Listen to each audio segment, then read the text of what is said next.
এখন আমরা জানব ভঙিল পর্বত কিভাবে সৃষ্টি হয়। একটু আগে আমি বললাম যে পর্বত কিভাবে সৃষ্টি হয়।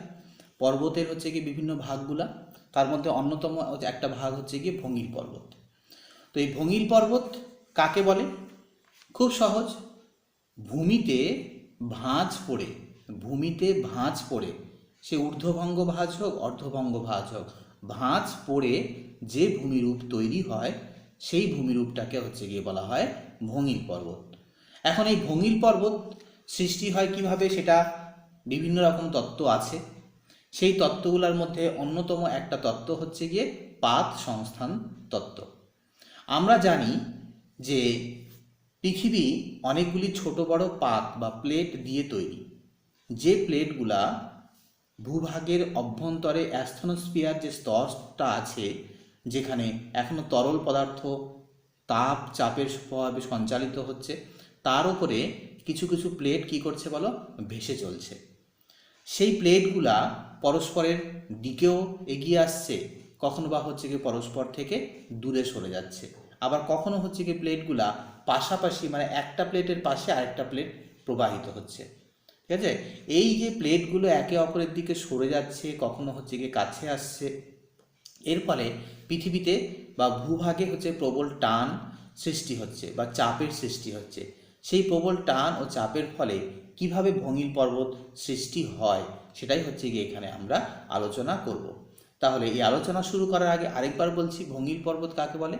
ভঙিল পর্বত হচ্ছে গিয়ে পৃথিবীর ভূস্তরে ভাঁজ পড়ে, মানে প্রবল তাপ ও চাপের কারণে যখন দুটো প্লেট পরস্পরের দিকে এগিয়ে আসে, তখন যে প্রবল তাপ ও চাপ সৃষ্টি হয়, যার ফলে হচ্ছে গিয়ে ভঙিল ভূস্তরে হচ্ছে গিয়ে ভাঁজ পড়ে। সেই ভাঁজ পড়ে যে পর্বতটা সৃষ্টি হয় সেটাকে বলা হচ্ছে কি পর্বত বলো? ভঙিল পর্বত। তো যেমন হচ্ছে আমাদের হিমালয় একটা ভঙিল পর্বত, রকি হচ্ছে গিয়ে একটা ভঙিল পর্বত, অ্যান্ডিজ একটা ভঙিল পর্বত, এরকম একাধিক ভঙিল পর্বত পৃথিবীর বিভিন্ন প্রান্তে সৃষ্টি হয়েছে বা ছড়িয়ে ছিটিয়ে আছে। তো ভঙিল পর্বতের উৎপত্তি সংক্রান্ত বিজ্ঞানীরা অনেক মত দিয়েছে। তার মধ্যে সব থেকে গ্রহণযোগ্য মত হচ্ছে গিয়ে পাত সংস্থান তত্ত্ব। তো এই পাত সংস্থান তত্ত্বটা প্রথম দিয়েছিলেন বিজ্ঞানী উইলসন। কি বললাম? বিজ্ঞানী উইলসন। ঠিক আছে, তিনিই প্রথম হচ্ছে গিয়ে পাত সংস্থানটা দিয়েছিলেন। তবে এই পাত সংস্থান তত্ত্বটাকে জনপ্রিয় করে তুলেছিল বা খুব সহজভাবে সরলভাবে বিজ্ঞানসম্মতভাবে যিনি ব্যাখ্যা করেছিলেন তিনি হচ্ছে গিয়ে ফরাসি বিজ্ঞানী পিচো। তাই পিচোকেই হচ্ছে গিয়ে পাত সংস্থান তত্ত্বের জনক বলা হয়। তাহলে যদি প্রশ্ন আসে যে পাত সংস্থান তত্ত্বের জনককে, পাত সংস্থান তত্ত্বের জনক হলেন বিজ্ঞানী পিচো। ঠিক আছে, তো এই পাত সংস্থান যে তত্ত্বটা আছে সেটা হচ্ছে গিয়ে দুভাগে ভাগ করা হয়েছে। একটা হচ্ছে মহাদেশীয় পাতের সাথে মহাদেশীয় পাত, এই দুই পাতের মধ্যে সংঘর্ষ, এর ফলে হচ্ছে কি ভঙিল পর্বত সৃষ্টি হয়। আর মহাদেশীয় পাতের সাথে মহাসাগরীয় পাত, এই দুই পাতের সংঘর্ষের ফলে ভঙিল পর্বত সৃষ্টি হয়। তাহলে কয়ভাবে সৃষ্টি হয় বললাম? একটা মহাদেশীয় পাত আর আরেকটা মহাদেশীয় পাতের সংঘর্ষের ফলে হয়, আর একটা মহাদেশীয় পাত আর আরেকটা মহাসাগরীয় পাতের সংঘর্ষের ফলে সৃষ্টি হয়। তো কিভাবে সৃষ্টি হয় সেটাই হচ্ছে কি আমরা দেখব। তো প্রথমে আমরা দেখছি মহাদেশীয় পাত আর মহাদেশীয় পাতের ফলে কিভাবে সৃষ্টি হচ্ছে। এই তত্ত্বটাকে মহীখাত তত্ত্বও বলে। কেন বলে সেটা আমি বলছি একটু। তো দেখো, এই যে এই পাশে একটা আমি হচ্ছে কি ভূমিরূপ এঁকেছি, এটা হচ্ছে ভূমিরূপ। মনে করো একটা বিশাল একটা বড় পাত, আর এই পাশে হচ্ছে কি একটা মহাদেশীয় পাত আছে। এই যে গোল করে এঁকেছি এটা একটা মহাদেশীয় পাত, আর এটাও হচ্ছে কি বলে একটা মহাদেশীয় পাত। তো এই দুটো মহাদেশীয় পাত পরস্পরের দিকে এগিয়ে আসছে। ঠিক আছে, তো এই আমি যে বললাম পৃথিবীর ওপরে যে অ্যাস্থনোস্ফিয়ারের পাতগুলো যে ভাসছে সেগুলো কখনো হচ্ছে পরস্পরের দিকে এগিয়ে আসে। যখন দিকে এগিয়ে আসে তখন সেটাকে বলে অভিসারী পাত সীমানা। আর যখন দুটো পাত পরস্পর থেকে দূরে সরে যাবে তখন সেটাকে বলা হবে প্রতিসারী পাত সীমানা। আর যখন দুটো পাত পরস্পরের পাশাপাশি প্রবাহিত হবে, মানে কেউ কাউকে হচ্ছে ধাক্কা মারবে না কিন্তু পাশাপাশি প্রবাহিত হবে, তখন সেটাকে বলা হয় নিরপেক্ষ পাত সীমানা। তাহলে পাত দুটো পাতের মাঝখানে যে সীমানাটা সেটাকে তিনটা ভাগে ভাগ করা হয়েছে। একটা অভিসারী পাত সীমানা, অভিসারী পাত সীমানা মানে যখন দুটো পাত পরস্পরের কাছে চলে আসে তখন সেটাকে বলা অভিসারী পাত সীমানা। আর যখন দুটো পাত পরস্পর থেকে দূরে সরে যায় তখন সেটাকে বলা হয় প্রতিসারী পাত সীমানা। আর যখন দুটো পাত পরস্পরের পাশাপাশি প্রবাহিত হয়, কেউ কাউকে ধাক্কা মারে না, তখন সেটাকে বলা হয় নিরপেক্ষ পাত সীমানা। আর ভঙ্গিল পর্বত সৃষ্টি হয় সবসময় মনে রাখবা অভিসারী পাত সীমানায়। তাহলে কোন সীমানায় বললাম? অভিসারী পাত সীমানায়, যেখানে দুটো পাত পরস্পরের দিকে এগিয়ে আসে সেখানেই হচ্ছে গিয়ে ভঙ্গিল পর্বত সৃষ্টি হয়। তো কিভাবে সৃষ্টি হয়? এখানে দেখো, এটা একটা মহাদেশীয় পাত আর এটা আরেকটা মহাদেশীয় পাত। এই দুটো পাত হচ্ছে গিয়ে পরস্পরের দিকে এগিয়ে আসছে। এই দুটো পাতের মাঝখানে যে ফাঁকা ভূমিরূপটা আছে সেটাকে হচ্ছে কি বলা হয় মহীখাত। মানে দুটো মহাদেশীয় পাতের মাঝখানে যে নিম্ন অংশটা আছে এটাকে বলা হচ্ছে কি বলো? মহীখাত বলে। এখানে বহুদিন ধরে এই মহাদেশের নদী দ্বারা বাহিত হয়ে পলিগুলা এই মহীখাতে এসে সঞ্চিত হয়। সঞ্চিত হয়ে এই ভূভাগটা আস্তে আস্তে ভরাট হয়ে যায়। মানে এখানে যে সমুদ্রটা ছিল সেই সমুদ্রটা এখান থেকে পলিয়ে এসে জমছে, এখান থেকে পলিয়ে এসে জমছে, জমে এই যে মাঝখানে মহীখাত বা নিম্ন অংশটা আছে সেই মহীখাতটা আস্তে আস্তে ভরাট হয়। এটা বহুদিন সময় লাগে, কয়েক হাজার কয়েক লক্ষ বছর ধরে ভরাট হতে হতে এটা আস্তে আস্তে ভরাট হয়ে যায়। যত এটা ভরাট হয় তত হচ্ছে গিয়ে পলির চাপে এই ভূমিটা আস্তে আস্তে নিচের দিকে নামতে থাকে। মানে পলি ভরাট হয়ে গেল, তো পলি তো চাপ দিবে, চাপের ফলে হচ্ছে গিয়ে এটা কি হবে? নিচের দিকে নামতে থাকবে। যত এটা নিচের দিকে নামতে থাকবে তত এই দুইটা ভূমিরূপ পরস্পরে আরও কাছে চলে আসবে। এবং এই যে সেকেন্ড স্টেজটা দেখো, এখানে দেখতে পাচ্ছি যে চাপের ফলে এটা নেমে গেছে, ফলে এখানে যে একটা বিস্তীর্ণ ভূভাগ ছিল সেটা আস্তে আস্তে সংকীর্ণ হয়ে গেল, ছোট হয়ে গেল, এবং হচ্ছে কি দুই পাশ থেকে ভূমিরূপ পরস্পরের দিকে আস্তে আস্তে এগিয়ে আসছে। তীর চিহ্ন দিয়ে দেখাচ্ছি আমি যে এটা এদিকে এগিয়ে আসছে আর এটা হচ্ছে গিয়ে এভাবে হচ্ছে গিয়ে সামনের দিকে এগিয়ে আসছে। দুটো ভূমিরূপ পরস্পরের কাছে আসছে, এবং যখন কাছে আসছে দুটো ভূমিরূপ কী করছে? এইখানে যে পলিরাশিটা আছে এই পলিরাশির ওপর প্রবল চাপ সৃষ্টি করছে দুই দিক থেকে চাপ সৃষ্টি করার জন্য পলিরাশিতে ভাঁজ তৈরি হয়ে যাচ্ছে। কি তৈরি হয়ে যাচ্ছে বলো? একটা এই যে পলিরাশি, সমান পলিরাশি ছিল ওটার মধ্যে ভাঁজ তৈরি হয়ে যাচ্ছে। এই চাপ যত বাড়বে ততই হচ্ছে কি ভাঁজগুলা হচ্ছে কি আস্তে আস্তে উঁচু হবে। এখানে দেখো আরও দেখানো হচ্ছে যে দুটো ভূভাগ আরও কাছে চলে আসছে, এই দুই ভূভাগের মধ্যে পার্থক্য অনেকটা ঘুচে গেছে। ঘুচে যাওয়ার জন্য পলিরাশিতে প্রবল চাপ সৃষ্টি হয়েছে এবং পলিরাশি ভাঁজ হয়ে উঁচু হয়ে গেছে। এই উঁচু হয়ে যে ভূমিরূপটা তৈরি হয়েছে এটাকেই বলা হচ্ছে কি বলো? ভঙ্গিল পর্বত। তার মানে দুটো মহাদেশীয় পাত পরস্পরের কাছে যখন এগিয়ে আসে তখন মহীখাতে যে পলিগুলা জমা হয়েছিল সেই পলিরাশির মধ্যে প্রবল চাপ সৃষ্টি হচ্ছে। প্রবল চাপ সৃষ্টি হওয়ার কারণে পলিরাশিগুলা ভাঁজ পড়ে উঁচু হয়ে এইভাবে ভঙ্গিল পর্বত তৈরি করছে। তাহলে এটা হচ্ছে গিয়ে মহাদেশীয় তত্ত্ব বা মহীখাত তত্ত্ব হচ্ছে গিয়ে এটা বলা হয়। তো এরপরে সেকেন্ড আরেকটা তত্ত্ব আছে, সেই তত্ত্বটা হচ্ছে মহাদেশীয় পাত আর মহাসাগরীয় পাত যখন পরস্পরের কাছে ধাক্কা লাগে তখন তৈরি হয়। কিভাবে তৈরি হয় সেটা দেখো, যে এই যে একটা মহাদেশীয় পাত, এটা হচ্ছে কি তোমার এটা হচ্ছে মহাদেশীয় পাত, এটাকে বলছি মহাদেশীয় পাত, আর এটা হচ্ছে মহাসাগরীয় পাত। এটা হচ্ছে মহাসাগরীয় পাত আর এটা হচ্ছে মহাদেশীয় পাত, তাই তো? মহাদেশীয় পাত হচ্ছে গিয়ে তোমার হালকা হয়, হালকা হওয়ার কারণে সেটা হচ্ছে গিয়ে উপরে থাকে, আর মহাসাগরীয় পাত ভারী হয়, সেটা হচ্ছে গিয়ে এটা নিচের দিকে চলে যায়, তাই তো? তো মহাসাগরীয় পাত ভারী হওয়ার কারণে যখন দুটো পাত পরস্পরের কাছে চলে আসে তখন হচ্ছে কি মহাসাগরীয় পাত ভারী হওয়ার কারণে সে হচ্ছে কি আস্তে আস্তে নিচের দিকে হচ্ছে কি ঢুকতে শুরু করে।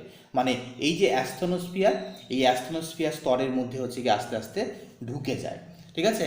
এই দুই পাতের সংঘর্ষ যখন বাধে তখন হচ্ছে কি মহাসাগরীয় পাত তো অনেক ভারী পাত, তো ভারী পাতের কারণে সে ঢুকে যাচ্ছে, এবং মহাদেশীয় পাত এসে যখন তাকে ধাক্কা মারছে তখন হচ্ছে মহাদেশীয় পাতের যে অগ্রভাগটা আছে, মানে দেখো এই যে সামনের ভাগটা, সেই সামনের ভাগ মহাসাগরীয় পাতের সাথে ধাক্কা লাগার কারণে সে আস্তে আস্তে কুঁচকে যাচ্ছে, মানে ভাঁজ হয়ে যাচ্ছে।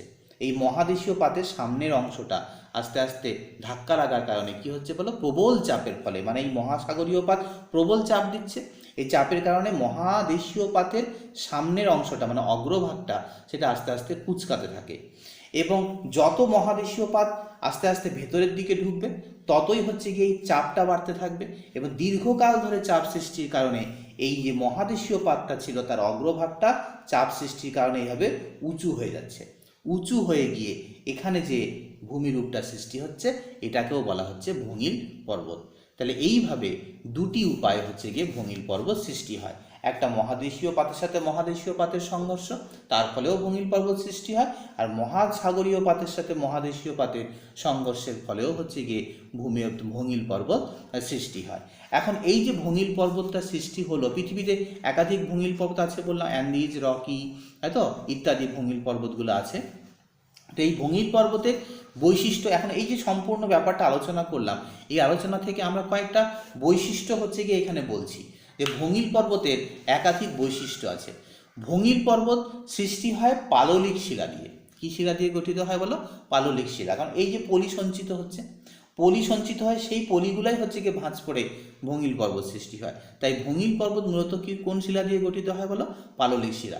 এবং ভঙ্গিল পর্বত যখন সৃষ্টি হয় তখন শিলাতে ভাঁজ পড়ে, তাই এই ভূমিরূপে হচ্ছে অনেক ভাঁজ দেখা যায়। উঁচু ভাঁজগুলাকে বলা হয় ঊর্ধ্বভঙ্গ, আর নিচু ভাঁজগুলাকে বলা হয় অধোভঙ্গ। তাহলে এটাও হচ্ছে কি ভঙ্গিল পর্বতের একটা বৈশিষ্ট্য, এখানে অনেক ভাঁজ দেখা যায়, আর এটা পাললিক শিলা দিয়ে গঠিত হয়। আর অত্যন্ত চাপ ও তাপের কারণে পাললিক শিলা অনেক সময় রূপান্তরিত শিলায় রূপান্তর হয়ে যায়।